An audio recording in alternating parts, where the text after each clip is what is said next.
여러분 깜짝 놀랄 소식입니다. 작년 12월 태국과 캄보디아 사이에서 전쟁이 일어났습니다. 그런데 휴전을 하고 난 뒤 캄보디아 전역에 이상한 소문이 퍼지기 시작했습니다.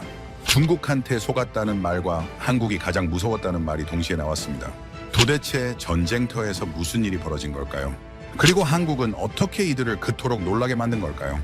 미국 국방부에서 35년간 근무한 퇴역 군인이 전쟁 직후 현장을 직접 조사했습니다.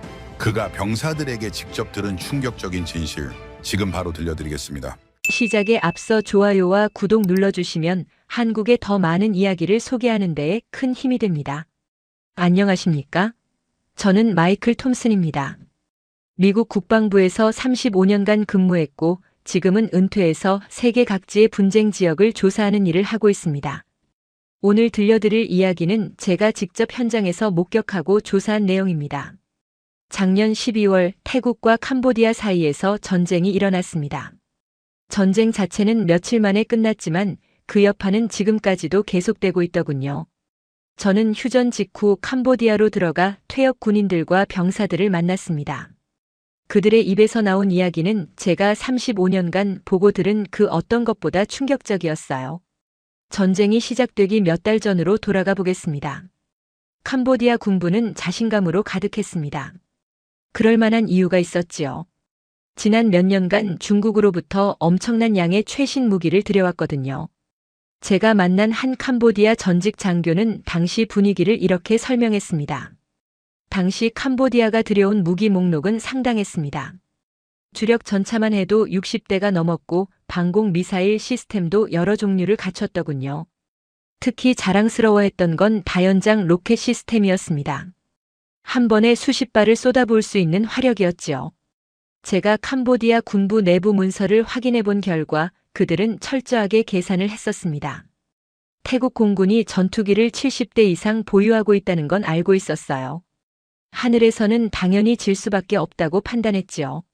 하지만 육상 화력에서는 자신들이 우위에 있다고 믿었습니다.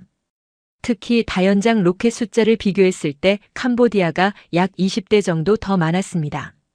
그들의 전략은 명확했어요. 하늘은 포기하되 땅에서 압도적인 화력으로 밀어붙이겠다는 것이었지요.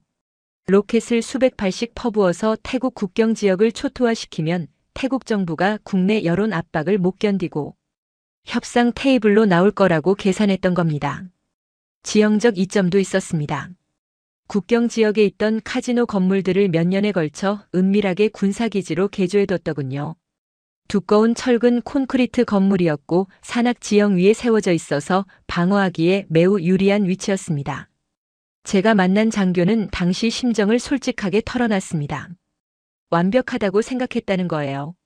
중국 최신 무기로 완전 무장했고 요새화된 진지에서 버티면서 다연장 로켓으로 태국을 압박하면 충분히 이길 수 있다고 확신했었답니다. 그런데 여기서 치명적인 실수가 있었습니다. 캄보디아 정보당국은 태국군 전력을 분석할 때 미국제 전투기가 몇 대인지 스웨덴제 전투기 성능이 어떤지는 꼼꼼하게 파악했습니다.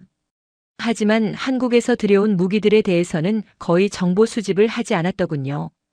캄보디아 군부 내에서 한국 무기를 바라보는 시각은 이랬습니다. 훈련기나 만드는 나라, 미국 기술 베껴서 조립이나 하는 수준. 대수롭지 않게 넘겨버렸던 거예요. 제가 내부 보고서를 검토해 보니 정말 기가 막혔습니다.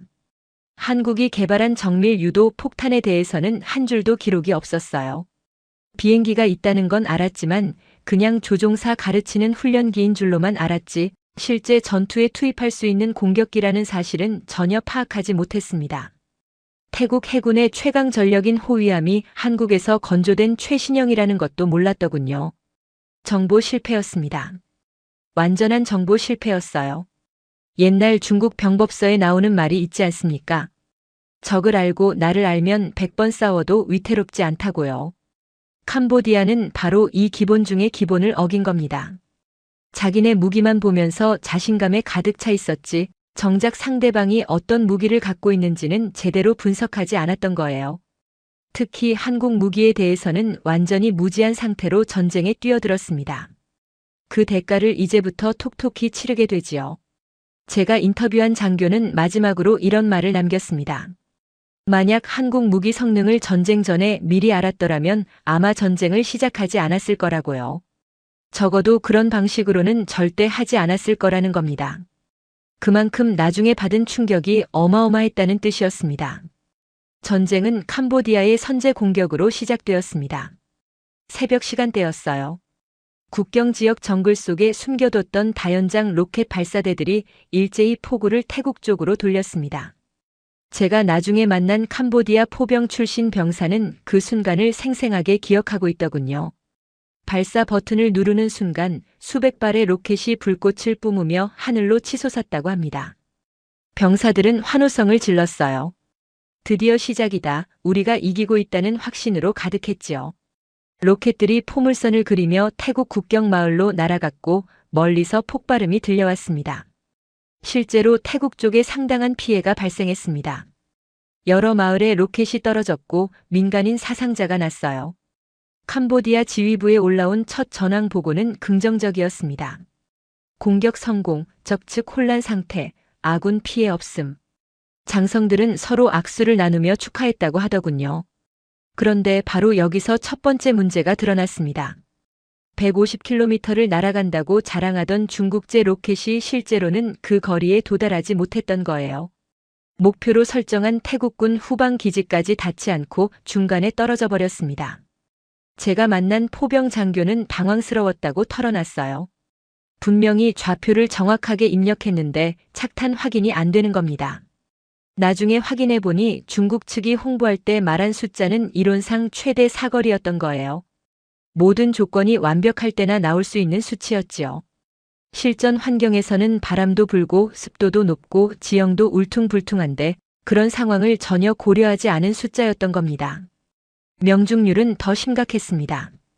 정밀 유도 기능이 있다고 했지만 제대로 작동하지 않았어요.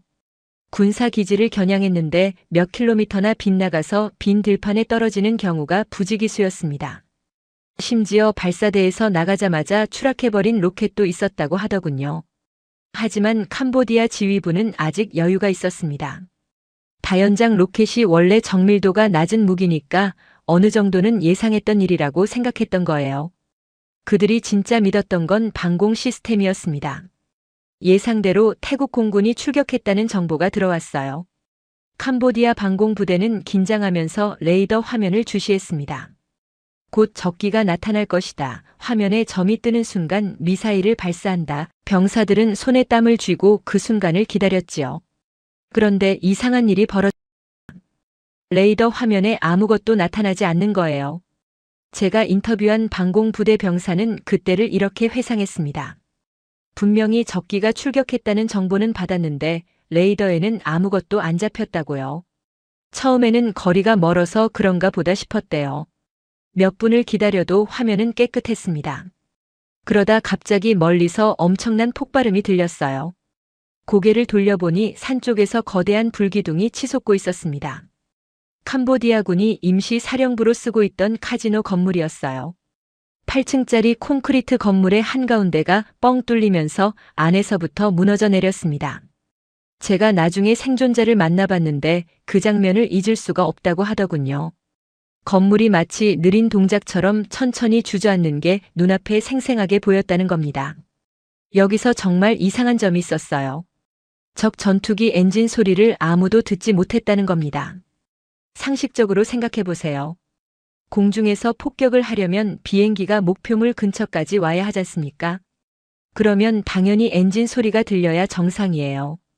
전투기 소리가 얼마나 큰지 다들 아시잖아요. 그런데 아무 소리도 없었다는 겁니다.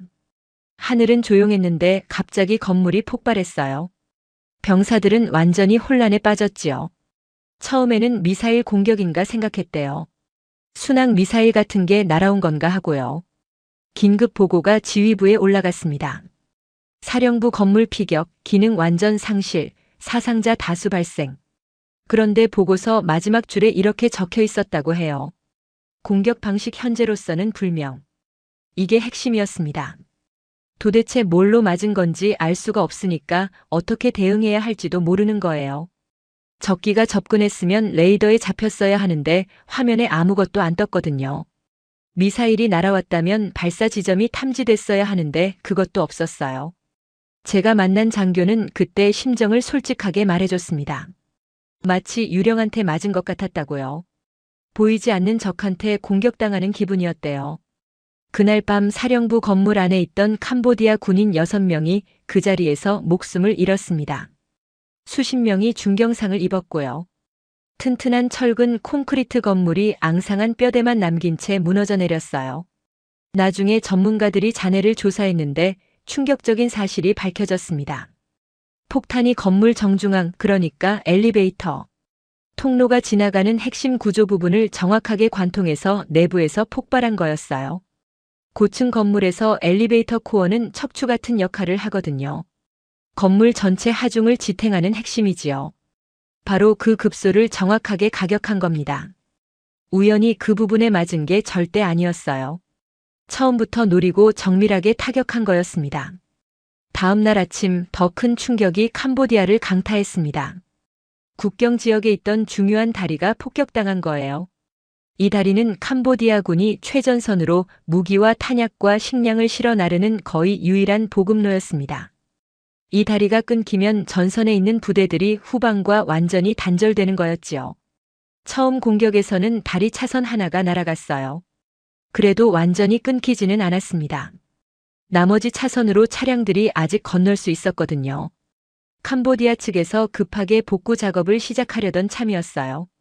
그런데 그날 저녁 두 번째 폭격이 왔습니다.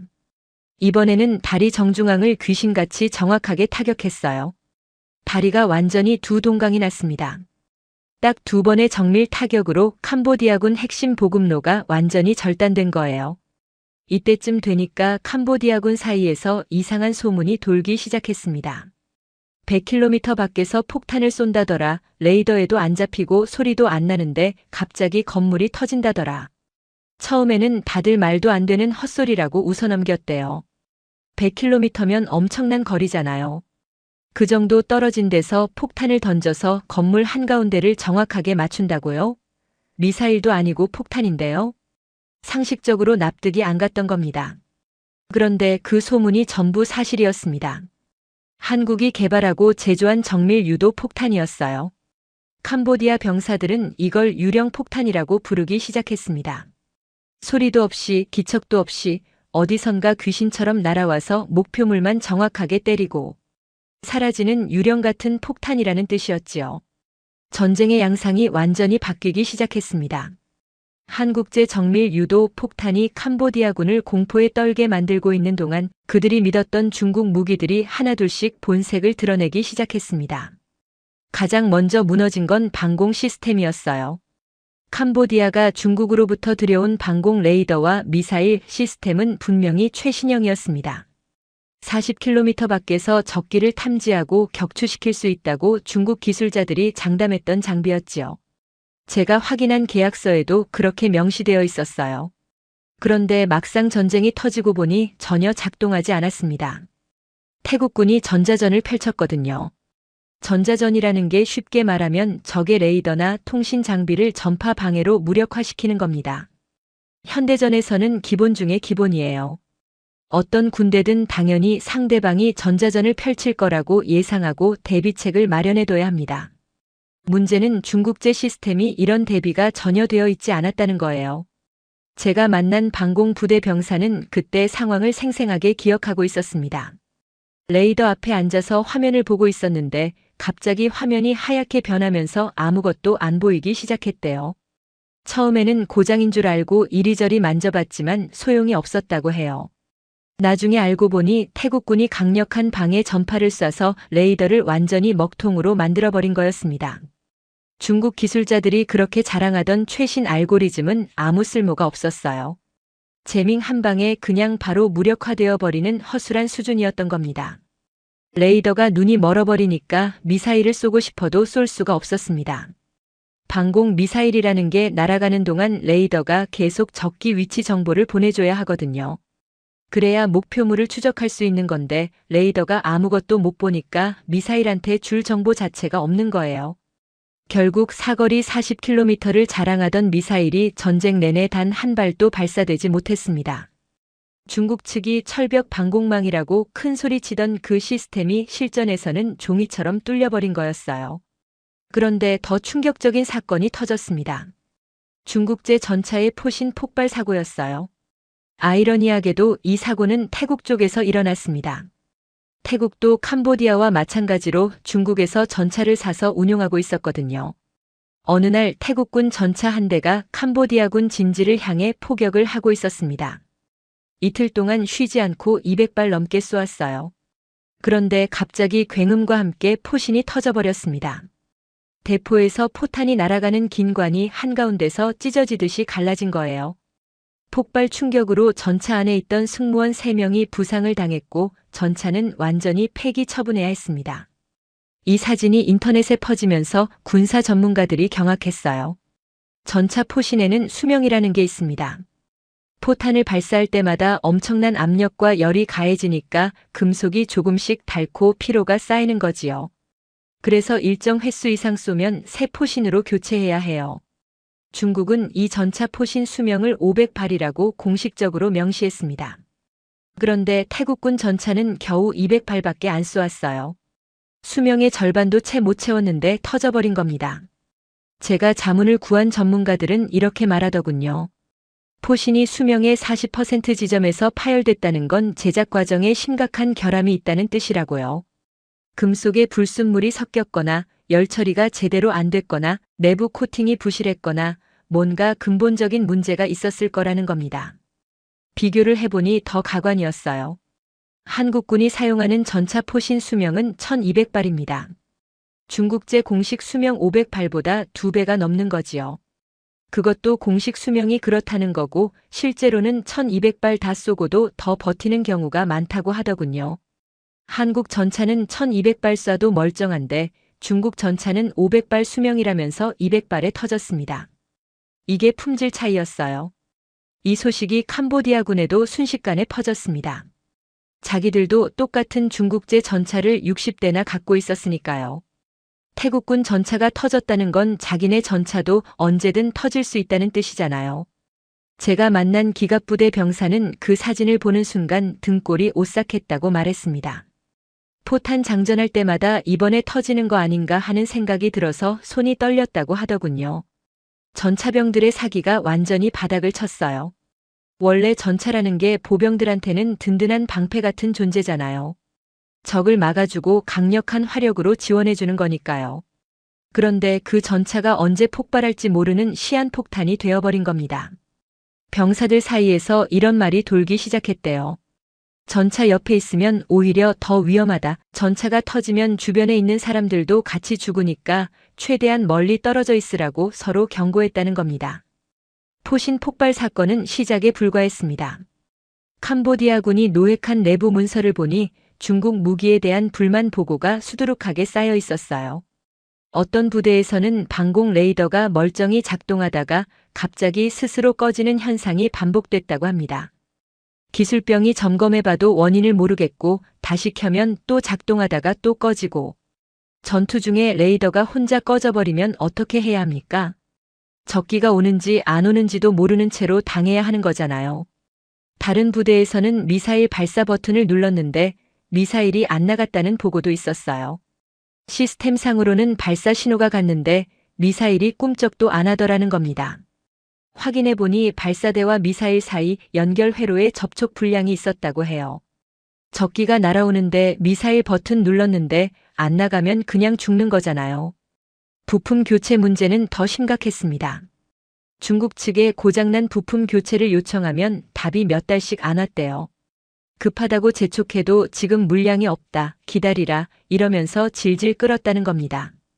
전쟁 중에 부품이 없어서 무기를 못 쓰면 어떻게 합니까? 제가 만난 장교는 이 부분에서 특히 분노했습니다.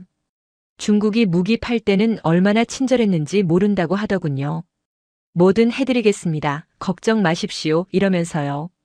근데 막상 돈 받고 나니까 태도가 180도 바뀌었다는 겁니다. 부품 달라고 하면 안 주고 기술 지원 요청하면 무시하고 완전히 먹튀였다고요. 반면에 태국이 한국에서 산 군함은 달랐습니다. 제가 태국 해군 관계자한테 들은 얘긴데 한국에서 배를 살 때 기술 이전까지 해줬대요. 그냥 완성품만 파는 게 아니라 태국 기술자들을 한국으로 초청해서 건조 과정에 함께 참여하게 했다는 겁니다. 덕분에 태국이 나중에 자체적으로 배 정비도 할 수 있게 됐고 간단한 개조나 업그레이드도 가능해졌어요. 부품 공급도 신속했고요. 이게 진짜 파트너십 아니겠어요? 중국은 무기 팔아서 돈만 벌면 그만이고 한국은 고객이 스스로 성장할 수 있게 도와주는 거예요. 캄보디아 장교가 저한테 쓴웃음을 지으며 이런 말을 했습니다. 중국 무기를 왜 샀냐고요? 싸니까요. 근데 지금 깨달은 게 있다고 하더군요. 싼 게 비지떡이라는 말이 왜 있는지. 100만 달러짜리 중국 전차가 200발에 터지면 그게 진짜 싼 겁니까? 비싼 겁니까? 결국 병사들 목숨으로 그 값을 치른 거라고요. 중국 무기가 줄줄이 실패하는 동안 캄보디아군에게 또 다른 악몽이 찾아왔습니다. 처음에는 그냥 훈련기인 줄 알았대요. 캄보디아 정보당국에서 태국 공군이 국경 근처 전진 기지에 비행기를 배치했다는 보고를 받았습니다. 보고서에는 한국에서 만든 훈련기라고 적혀 있었어요. 훈련기라는 단어를 보고 캄보디아 지휘부는 코웃음을 쳤습니다. 진짜 전투기가 부족해서 훈련기까지 끌고 나왔나 보다 이렇게 생각한 거예요. 대수롭지 않게 넘어갔지요. 그게 얼마나 치명적인 오판이었는지 곧 깨닫게 됩니다. 태국 공군의 전략은 영리했습니다. 최신 전투기는 1시간 비행하는 데 드는 비용이 엄청났거든요. 연료비, 정비비, 부품 교체비 이런 거 다 합치면 1,000만 원 가까이 들어가요. 24시간 내내 하늘에 띄워놓으려면 돈이 어마어마하게 깨지는 겁니다. 그런데 한국제 경공격기는 운용비가 그것의 3분의 1밖에 안 됐어요.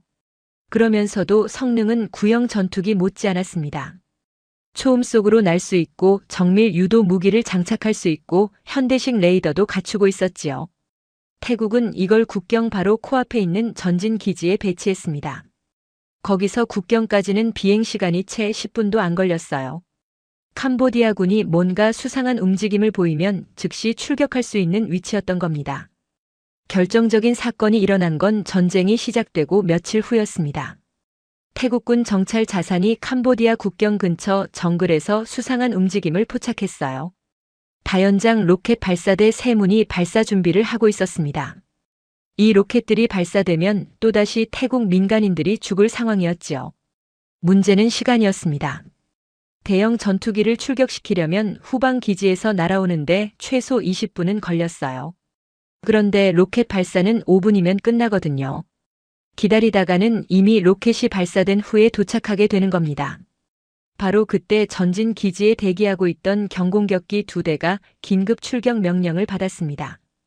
제가 나중에 확인한 기록에 따르면 조종사들이 비행기에 올라타고 엔진을 걸고 활주로를 달려서 이륙하고 목표 지점까지 도달하는 데 걸린 시간이 정확히 7분이었어요. 캄보디아군은 로켓 발사 준비를 막 끝내고 이제 발사 버튼을 누르려던 참이었습니다. 바로 그 순간이었지요. 하늘에서 굉음이 들려왔어요.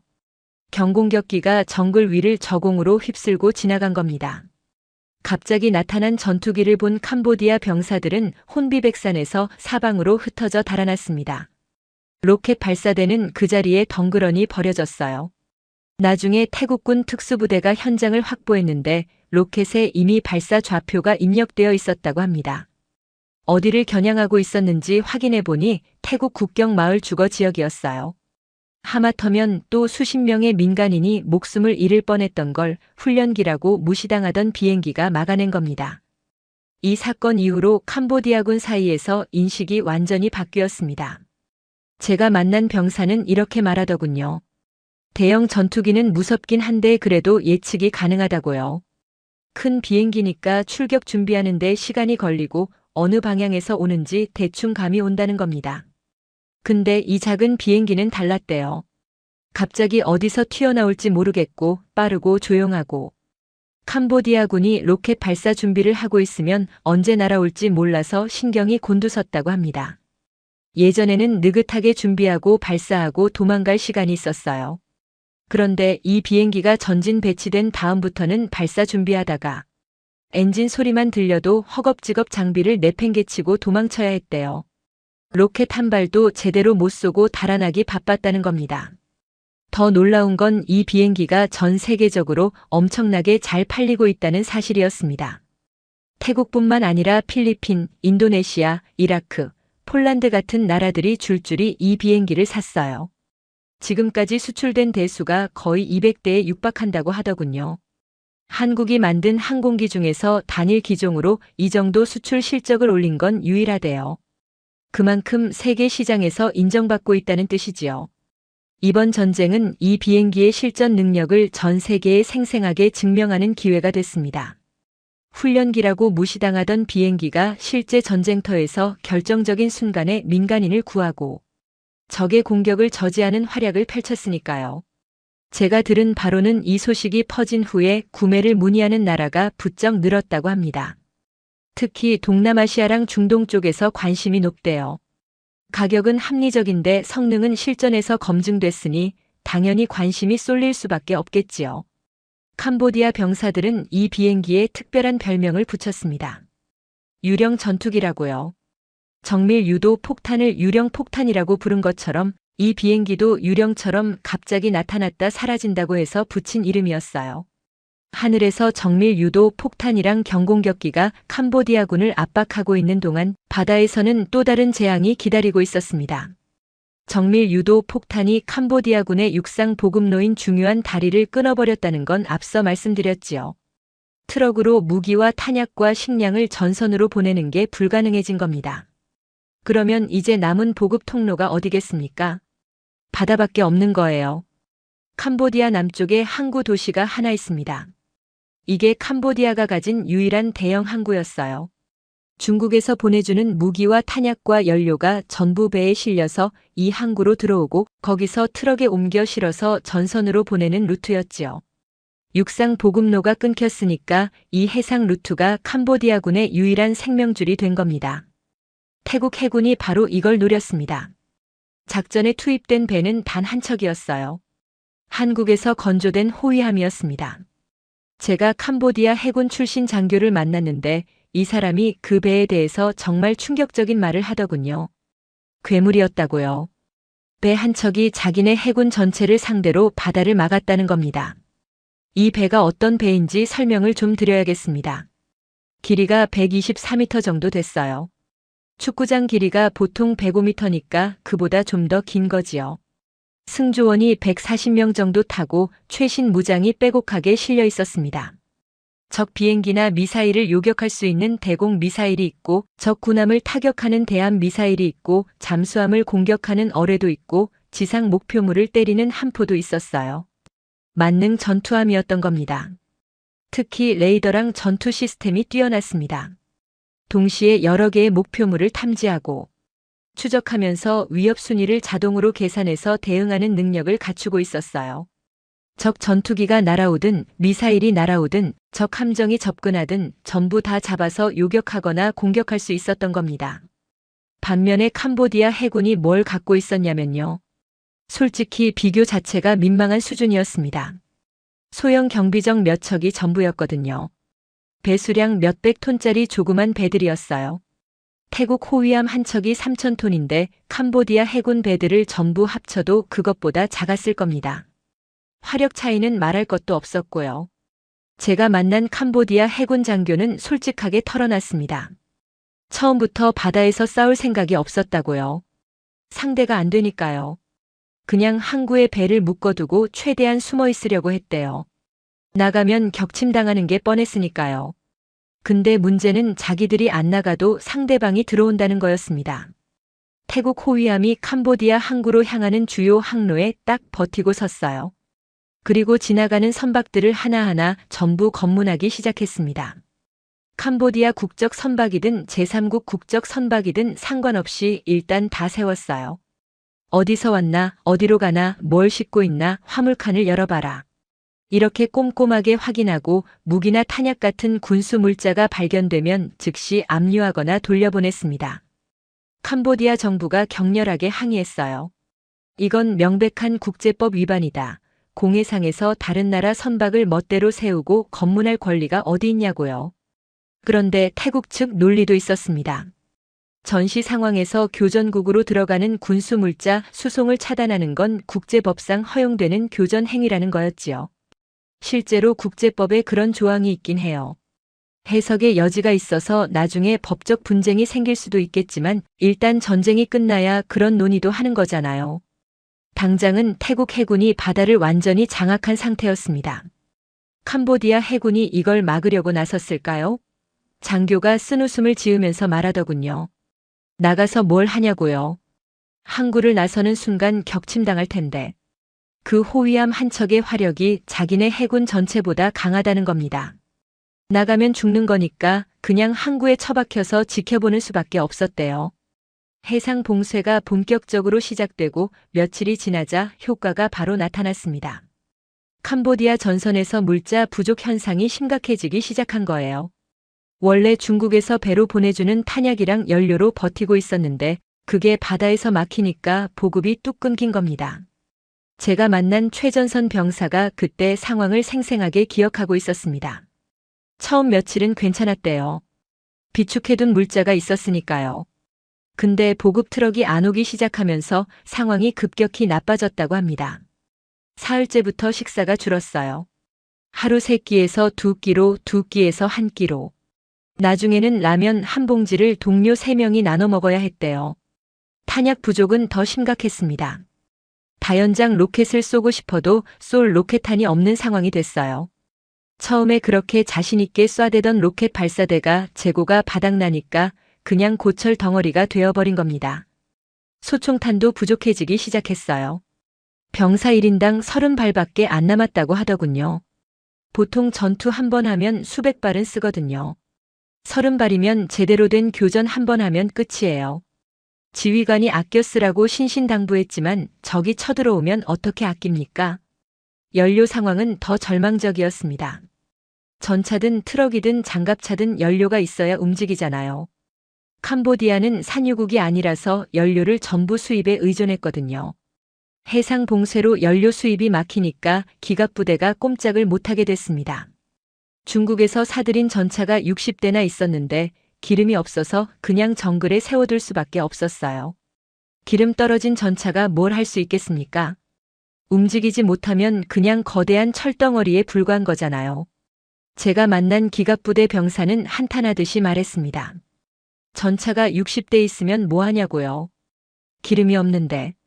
움직일 수 있는 게 10대도 안 됐다고 합니다. 나머지는 그냥 정글에 주차해놓고 위장망 덮어놓은 상태였대요. 적이 쳐들어오면 어쩌냐고요? 할 수 있는 게 없었다고 합니다. 전차에서 내려서 도망가야지요. 더 한심한 건 그 전차들이 어차피 제대로 작동했을지도 의문이라는 거예요. 포신이 200발에 터지는 전차를 누가 믿고 탑니까? 연료가 있어도 무서워서 못 탔을 거라고 하더군요. 육상 보급로는 정밀 유도 폭탄이 끊었고 해상 보급로는 한국산 호위함이 막았습니다. 하늘에서는 정밀 유도 폭탄이랑 경공격기가 쉴 새 없이 공격하고 사면 초가라는 말이 딱 맞는 상황이었어요. 캄보디아 장교가 그때 심정을 이렇게 표현하더군요. 완전히 포위당한 기분이었다고요. 땅으로도 못 받고 바다로도 못 받고 하늘에서는 계속 맞고 자기들이 가진 중국 무기는 하나도 제대로 안 되는데 적들은 한국 무기로 조여오고 있었다는 겁니다. 그때 확실히 깨달았다고 합니다. 처음부터 잘못된 선택을 한 거구나. 중국을 믿은 게 실수였구나. 보급이 끊기면서 캄보디아 최전선 부대에 끔찍한 일들이 벌어지기 시작했습니다. 제가 인터뷰한 병사들 얘기를 듣고 있자니 정말 마음이 안 좋더군요. 전쟁의 참혹함이 느껴졌어요. 한 병사는 배고픔이 제일 힘들었다고 말했습니다. 이틀째 라면 국물만 마시고 버텼는데 그것마저 떨어지니까 진짜 미칠 것 같았대요. 풀을 뜯어먹을까 진지하게 고민했다고 하더군요. 군인이 풀을 먹는다니 웃기지 않습니까? 근데 그때는 웃을 수 있는 상황이 아니었다는 겁니다. 물 문제도 심각했어요. 정글에서 물 구하는 게 얼마나 힘든지 아십니까? 개천물을 떠다 마시니까 설사병이 돌았대요. 동료 절반이 배탈 났다고 합니다. 약도 없고 의무병도 없고 그냥 누워서 끙끙 앓는 거예요. 그러다 체력이 떨어지면 움직이지도 못하고요. 탄약 부족으로 전투력 자체가 무력화된 부대도 많았습니다. 소총탄 30발로 뭘 어떻게 해요? 적이 100명 몰려오면 30발 쏘고 나면 끝이잖아요. 지휘관이 진지를 사수하라고 명령하는데 뭘로 사수합니까? 돌이라도 던지라는 건가요? 이런 상황에서 탈영병이 속출하기 시작했습니다. 밤에 몰래 부대를 빠져나가서 고향으로 도망치는 병사들이 하루에도 몇 명씩 생겼대요. 처음에는 헌병대가 잡아다가 처벌했지만 나중에는 너무 많아져서 손을 쓸 수가 없었다고 합니다. 잡아도 계속 도망가니까요. 한 병사가 저한테 솔직하게 말하더군요. 자기도 도망칠까 수백 번은 생각했대요. 이렇게 굶어 죽느니 차라리 도망가다 잡혀서 총살당하는 게 나을 것 같았다고요. 근데 고향까지 거리가 너무 멀었다는 겁니다. 정글을 며칠을 걸어야 하는데 밥도 못 먹은 상태로 그걸 버틸 자신이 없었대요. 그래서 그냥 여기서 적한테 항복하는 게 더 나을 것 같았다고 합니다. 지휘관들도 마찬가지였어요. 부하들을 버리고 혼자 도망친 장교도 있었다고 합니다. 아침에 일어나 보니까 소대장이 없더라는 거예요. 밤새 짐 싸서 도망간 거지요. 그러면 남은 병사들은 어떻게 합니까? 지휘관 없이 뭘 어떻게 해야 할지 모르는 상태로 방치되는 거잖아요. 어떤 부대는 아예 통째로 항복했다고 합니다. 지휘관이 병사들을 모아놓고 말했대요. 더 이상 싸울 수가 없다. 탄약도 없고 밥도 없고 지원군도 안 온다. 여기서 다 죽느니 항복하자고요. 그래서 백기를 들고 나갔답니다. 태국군한테 잡혀가는 게 굶어 죽는 것보다 낫다고 판단한 거예요. 이런 상황에서 병사들 사이에 중국에 대한 원망이 폭발했습니다. 제가 인터뷰한 거의 모든 병사가 중국 욕을 하더군요. 정말 신랄했어요. 한 병사는 이렇게 말했습니다. 중국이 사기를 쳤다고요. 세계 최고 무기라고 해놓고 막상 쓰니까 다 고장이잖냐고요. 미사일은 안 나가고 레이더는 먹통이고 전차는 터지고 자기들이 그 무기를 믿고 전쟁을 시작했는데 전부 다 엉터리였다는 겁니다. 중국 때문에 동료들이 죽었다고 했어요. 또 다른 병사는 더 직접적으로 말하더군요. 중국 무기 팔러 온 사람들이 얼마나 큰 소리를 쳤는지 모른다고요. 태국 따위는 일주일이면 끝난다고 했대요. 자기네 무기 성능이면 충분히 이긴다고요. 근데 결과가 뭡니까? 일주일은커녕 며칠 만에 자기들이 박살났잖아요. 그 사람들 말만 믿은 지휘관들도 바보지만 애초에 거짓말한 중국이 제일 나쁘다고 하더군요. 장교 출신도 비슷한 얘기를 했습니다. 중국한테 완전히 속았다고요.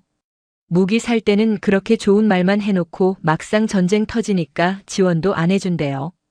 부품 달라고 연락했는데 답도 없었다고 합니다.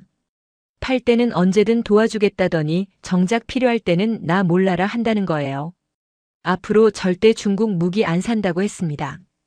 이런 분위기가 퍼지면서 병사들 사이에 한국 무기에 대한 이야기도 많이 돌았대요. 적군이 쓰는 무기인데도 병사들이 감탄을 하더라는 겁니다. 한 병사가 이렇게 말하더군요. 자기들이 쓰는 중국 무기는 하나도 안 되는데 적들이 쓰는 한국 무기는 귀신같이 맞더라고요. 100km 밖에서 건물 한가운데를 때리고 훈련기가 7분 만에 날아와서 작전을 망치고 군함 한 척이 바다를 막아서 보급을 끊고 왜 한국 무기는 저렇게 잘 되고 중국 무기는 저 모양인지 원망스럽더라는 겁니다. 또 다른 병사는 이런 말을 했어요. 적이지만 인정할 수밖에 없었다고요. 한국 무기가 진짜 대단하더라고요. 자기들이 어디 숨어도 찾아내서 때리고 뭘 해도 막히고 전쟁이 아니라 일방적으로 두들겨 맞는 느낌이었대요. 나중에 알고 보니까 태국이 쓴 핵심 무기들이 전부 한국에서 만든 거더라고요. 한국이 이렇게 무기를 잘 만드는 나라인지 그때 처음 알았다고 합니다. 이 병사가 저한테 마지막으로 한 말이 인상적이었어요.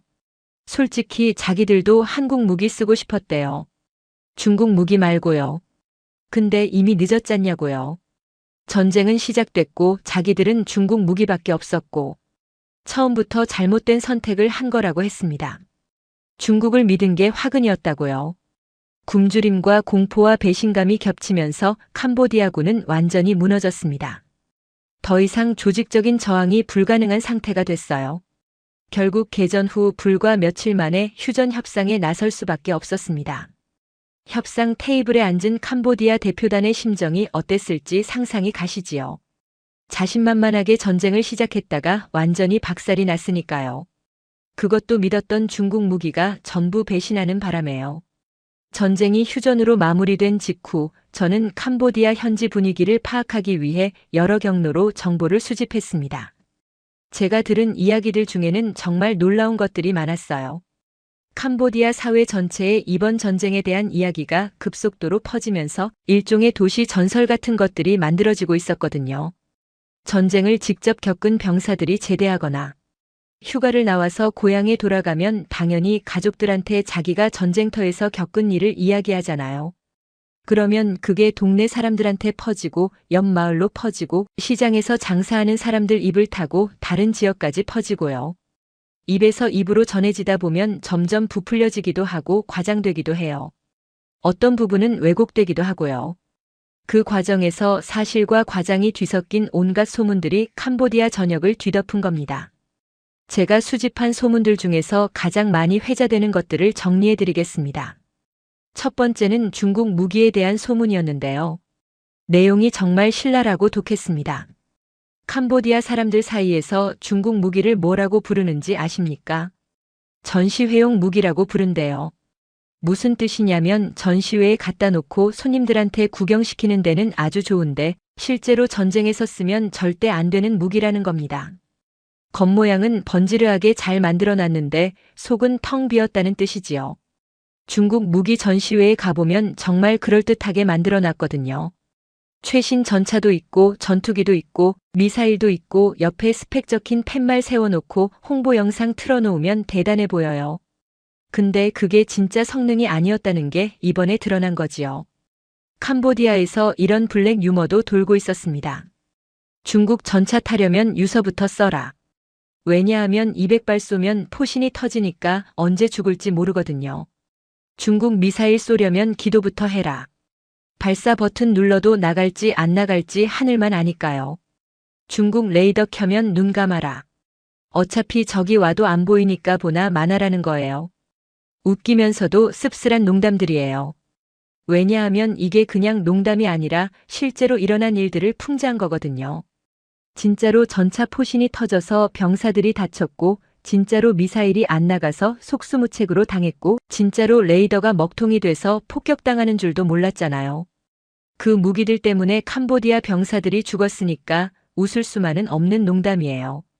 두 번째 소문은 한국 무기에 대한 건데 이건 공포에 가까운 경외심이 담겨 있었습니다. 캄보디아 사람들 사이에서 한국 폭탄을 어떻게 묘사하는지 들어보면 소름이 돋으실 거예요. 한국 폭탄은 유령이다. 100km 밖에서 날아오는데 소리도 없고 기척도 없다. 비행기 엔진 소리가 안 들린다. 레이더에도 안 잡힌다. 어디서 오는지 전혀 알 수가 없다. 그러다가 갑자기 건물이 터진다. 숨어도 찾아내고 도망쳐도 따라온다. 이 폭탄한테서 도망칠 방법은 세상에 없다고요. 사실 여부를 따져보면 상당 부분이 진짜 사실이에요. 100km 사거리는 실제로 맞고 곡선 비행 능력도 있고 건물 정중앙을 정밀하게 타격하는 것도 실제로 증명됐잖아요.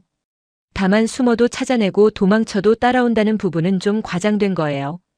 이 폭탄이 스스로 목표물을 추적하는 인공지능은 아니거든요. 사전에 좌표를 입력해줘야 그 좌표를 향해 날아가는 겁니다. 하지만 이런 과장이 생긴 이유가 있어요. 당하는 입장에서는 이 폭탄이 어디서 어떻게 날아오는지 전혀 파악이 안 됐거든요. 레이더에도 안 잡히고 비행기 소리도 안 들리는데 갑자기 건물이 폭발하니까 마치 유령이 습격하는 것처럼 느꼈던 거예요. 극심한 공포가 이런 과장된 소문을 만들어낸 겁니다. 한국 비행기에 대한 소문도 널리 퍼졌어요. 훈련기인 줄 알았는데 진짜 전투기보다 더 무서웠다. 크기가 작아서 눈에 잘 안 띈다. 갑자기 어디서 튀어나올지 예측이 안 된다. 7분이면 나타나서 모든 걸 망쳐놓는다. 이건 비행기가 아니라 유령이다. 이것도 대부분 실제 사실에 기반한 소문이에요. 정말로 전진 기지에 배치되어서 긴급 대응 임무를 수행했고 실제로 7분 만에 출격해서 로켓 발사를 저지한 사례가 있었으니까요. 세 번째 소문이 가장 충격적이었는데요. 한국 군함에 대한 거예요. 한국에서 만든 괴물 군함이 있다. 그 한 척이 캄보디아 해군 전체를 상대로 바다를 막았다. 미사일을 수십 발 동시에 발사할 수 있다. 적 비행기가 날아오면 격추시키고 미사일이 날아오면 요격하고 잠수함이 접근하면 어뢰로 공격한다. 만능이다. 그 배가 바다에 떠 있으면 아무것도 지나갈 수가 없다. 한국 조선 기술이 세계 최강이라서 이런 괴물을 만들 수 있는 거라고요. 이것도 대부분 사실이에요. 약간 과장된 부분이 있긴 하지만 그 배의 성능이 정말 뛰어나고 실제로 해상 봉쇄를 성공적으로 수행했으니까요. 캄보디아 해군이 꼼짝도 못하고 항구에 처박혀 있었던 건 사실이잖아요. 네 번째는 중국과 한국을 직접 비교하는 소문이에요. 이게 캄보디아 사람들 사이에서 정설처럼 굳어졌더군요. 중국 무기는 싸긴 싼데 실전에서 못 쓴다. 카탈로그에 적힌 스펙은 다 뻥이다. 한국 무기는 중국보다 비싸긴 한데 진짜로 된다. 설명서에 적힌 대로 실제로 작동한다. 중국은 무기 팔고 나면 나 몰라라 한다. 부품 달라고 해도 안 주고 고장 나도 안 고쳐준다. 한국은 다르다. 기술 이전도 해주고 부품도 제때 보내주고 관리도 잘해준다. 앞으로 무기 사려면 절대 중국한테 사면 안 된다. 한국이나 다른 나라한테 사야 한다. 이건 상당히 정확한 평가예요. 실제로 한국 무기가 가성비 면에서 세계 최고 수준이라는 건 방위산업 전문가들 사이에서 이미 정설이거든요. 그리고 중국 무기의 사후 관리 문제도 실제로 여러 나라에서 지적되는 고질적인 문제고요. 캄보디아 사람들이 직접 경험해 보니까 그 차이를 뼈저리게 느낀 겁니다. 이런 소문들이 캄보디아 전역에 퍼지면서 두 나라에 대한 인식이 완전히 뒤바뀌었습니다. 중국에 대해서는 사기꾼, 거짓말쟁이라는 부정적인 인식이 단단하게 박혀버렸고 한국에 대해서는 무섭지만 대단한 나라, 진짜 실력 있는 나라라는 인식이 새롭게 생긴 거예요. 제가 만난 캄보디아 사람들 중에 이런 말을 하는 경우가 정말 많았습니다. 전쟁 전에는 한국 하면 K-팝이랑 드라마 생각했는데 지금은 무기 생각이 먼저 난다고요. 특히 군 관계자들 사이에서 한국에 대한 평가가 180도 달라졌어요. 제가 인터뷰한 전직 장교가 이렇게 말하더군요. 솔직히 인정한다고요. 한국이 진짜 대단한 나라라고요. 자기들이 한국을 너무 얕봤다고 했습니다.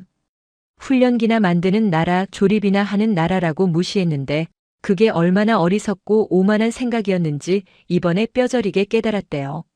한국은 하늘도 장악하고 바다도 장악하고 땅도 장악할 수 있는 첨단 무기를 전부 다 자체 개발해서 만들 수 있는 나라라고요. 그리고 그 무기들이 진짜 실전에서 제대로 먹힌다는 게 이번 전쟁에서 확실하게 증명됐잖냐고 했습니다. 더 놀라운 건 적이었던 캄보디아 사람들 중에서도 한국 무기를 사고 싶다는 의견이 나온다는 거예요. 제가 들은 바로는 캄보디아 군부 일각에서 전쟁이 끝난 후에 이런 논의가 있었대요. 자기들도 한국 무기를 도입해야 하는 거 아니냐? 이번에 확실히 받잖냐? 중국 무기로는 한국 무기를 절대로 이길 수가 없다. 차라리 한국에서 무기를 들여오면 국방력이 훨씬 올라갈 거라고요. 물론 현실적으로 당장 실현되기는 어려워요. 캄보디아랑 한국 사이에 군사 협력 관계가 딱히 있는 것도 아니고 정치적으로 복잡한 문제가 많으니까요. 하지만 적국 군부에서조차 한국 무기를 인정하고 도입을 진지하게 검토한다는 것 자체가 엄청난 일 아니겠습니까? 그만큼 이번 전쟁에서 한국 무기가 보여준 성능이 충격적이었다는 뜻이에요. 이번 전쟁의 여파는 캄보디아에만 국한되지 않았습니다. 동남아시아 전체에 파장이 퍼졌어요. 주변 나라들이 이 전쟁을 아주 관심 있게 지켜봤거든요. 필리핀, 말레이시아, 인도네시아, 베트남 같은 나라들이요. 왜냐하면 이 나라들도 비슷한 고민을 갖고 있었으니까요. 미국 무기는 너무 비싸서 예산이 안 되고 중국 무기는 싸긴 한데 성능이 의심스럽고 러시아 무기는 우크라이나 전쟁 때문에 공급이 불안정하고 이런 상황에서 한국 무기가 가성비 최고라는 게 실전으로 확실하게 증명됐으니까 당연히 관심이 쏠릴 수밖에 없었지요. 실제로 전쟁 이후에 한국 무기 도입 문의가 급증했다고 합니다. 필리핀은 경공격기를 추가로 더 사기로 했고 차세대 전투기에도 관심을 보이고 있어요. 말레이시아도 경공격기 18대를 주문했고요. 베트남은 자주포를 계약했습니다. 인도네시아는 잠수함을 한국에서 사기로 했어요. 동남아시아 무기 시장에서 한국의 존재감이 급격하게 커지고 있는 겁니다. 반면에 중국은 이번 전쟁으로 엄청난 타격을 입었어요. 중국 무기가 실전에서 이렇게 처참하게 실패하는 모습이 전 세계에 생중계된 셈이니까요. 방공망은 종이처럼 뚫렸고 전차 포신은 터졌고 로켓은 맞지도 않았고요. 홍콩 언론에서 이번 전쟁을 분석하는 기사를 냈는데 동남아시아 무기 시장에서 중국 점유율이 몇 년 전에는 40% 가까이 됐는데 지금은 29%로 떨어졌고 이번 전쟁 이후에는 20% 밑으로 내려갈 거라는 전망을 내놨어요. 그 빈자리를 한국이 채우고 있다고요. 중국 방위 산업의 황금기가 저물고 있고 한국 방위 산업의 전성기가 열리고 있다는 분석이었습니다. 저는 35년 동안 미국 국방부에서 전 세계 군사 정세를 분석해왔습니다. 이번처럼 한나라 무기의 민낯이 이렇게 적나라하게 드러난 경우는 정말 드물었어요. 전쟁이라는 게 결국 무기의 진짜 성능을 검증하는 가장 확실한 시험대거든요. 아무리 전시회에서 멋지게 보여줘도 아무리 카탈로그에 좋은 숫자를 적어놔도 실전에서 안 되면 아무 소용이 없어요. 이번 전쟁이 바로 그걸 증명해버렸습니다. 중국 입장에서는 악몽 같은 전쟁이었을 겁니다. 수십 년 동안 공들여 쌓아온 방위 산업 이미지가 단 며칠 만에 와르르 무너져 내렸으니까요.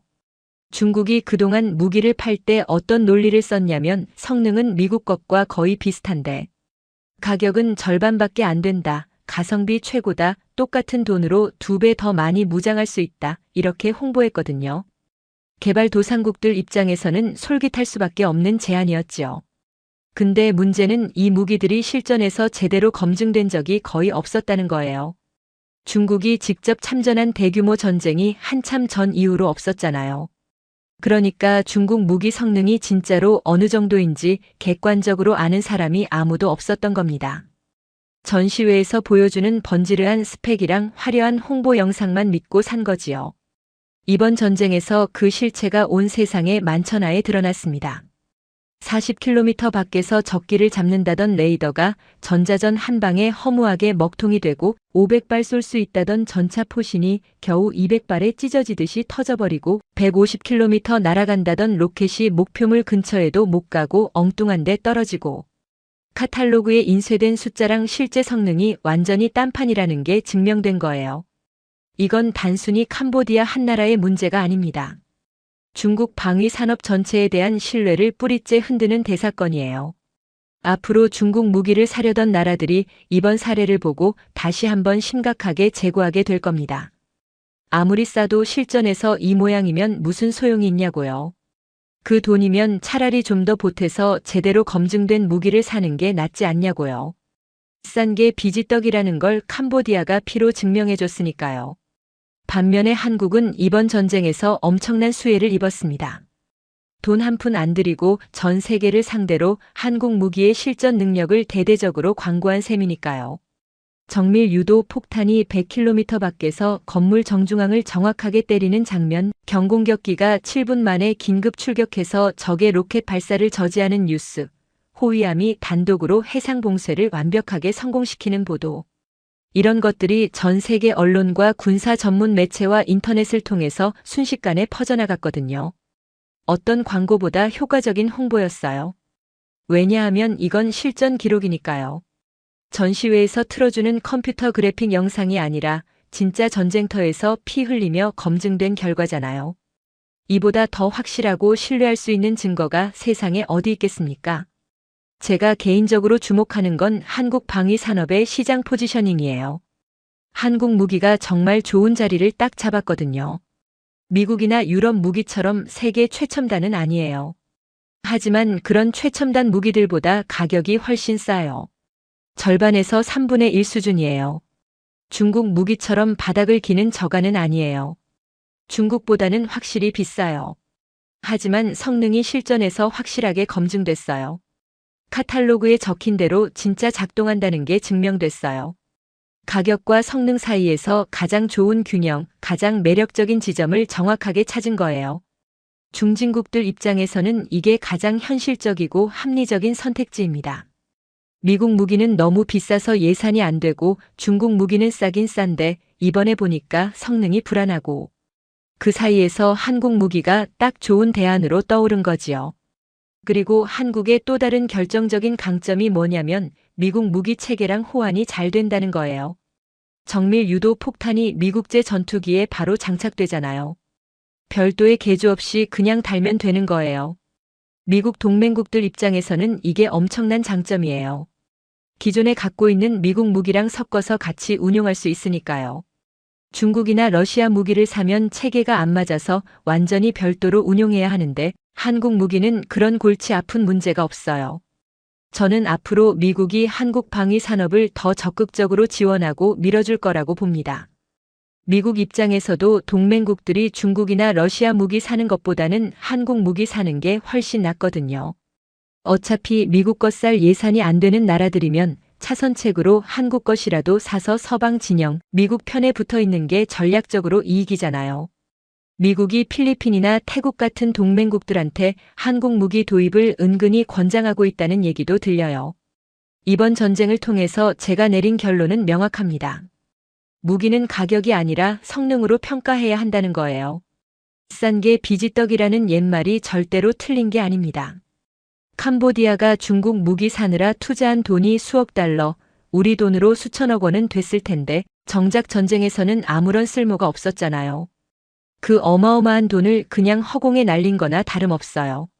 아니, 돈만 날린 게 아니라 젊은 병사들 목숨까지 함께 잃었어요. 차라리 처음부터 좀 더 돈을 들여서 제대로 검증된 무기를 샀으면 이 지경까지는 안 됐을 겁니다. 제가 인터뷰한 캄보디아 장교가 마지막에 저한테 이런 말을 남겼습니다. 이번 전쟁에서 뼈 아프게 배운 교훈이 두 가지 있다고요. 첫째, 중국을 믿지 마라. 둘째, 한국을 적으로 만들지 마라. 중국 무기는 완전한 사기였고 한국 무기는 진짜 중에 진짜였다고 합니다. 처음부터 잘못된 선택을 했고 그 대가를 젊은 병사들의 피와 목숨으로 치렀다고요. 그리고 마지막으로 이 말을 꼭 덧붙여 달라고 하더군요. 한국 사람들한테 전해달라고요. 당신들 나라가 만든 무기는 정말 대단하다고요. 솔직히 말해서 무서웠다고 합니다. 100km 밖에서 소리도 없이 날아오는 폭탄, 7분 만에. 어디서든 나타나는 전투기, 바다 전체를 혼자서 막아버리는 군함. 이런 것들을 상대해야 했던 입장에서는 정말 악몽이었다고요. 근데 그 무서움 뒤에는 존경심이 있다고 했습니다. 한국은 진짜 대단한 나라라고요. 패배자의 입에서 나온 이 말이 어떤 승자의 자랑보다 더 강력하게 가슴에 와닿았습니다. 적이 인정하는 실력이야말로 진짜 실력이니까요. 이번 전쟁은 두 가지를 전 세계에 확실하게 증명했습니다. 중국 무기의 허상이 폭로됐고 한국 무기의 진가가 입증됐습니다. 속은 자는 캄보디아였고 속인 자는 중국이었어요. 그리고 그 사이에서 한국이 가장 큰 수혜자가 됐습니다. 앞으로 세계 무기 시장의 판도가 바뀔 겁니다. 중국의 시대는 저물고 있고 한국의 시대가 활짝 열리고 있어요. 이번 태국 캄보디아 전쟁이 바로 그 역사적인 전환점이 될 겁니다. 오늘 사연은 여기까지입니다. 태국 캄보디아 전쟁에서 드러난 중국 무기의 실패와 한국 무기의 우수성 스토리 어떠셨나요? 사연의 주인공에게 응원의 댓글을 남겨주세요. 지금까지 감동정거장에서 사연 전해드렸습니다. 사연이 마음에 드셨다면 좋아요와 구독 부탁드립니다. 시청해주셔서 감사합니다.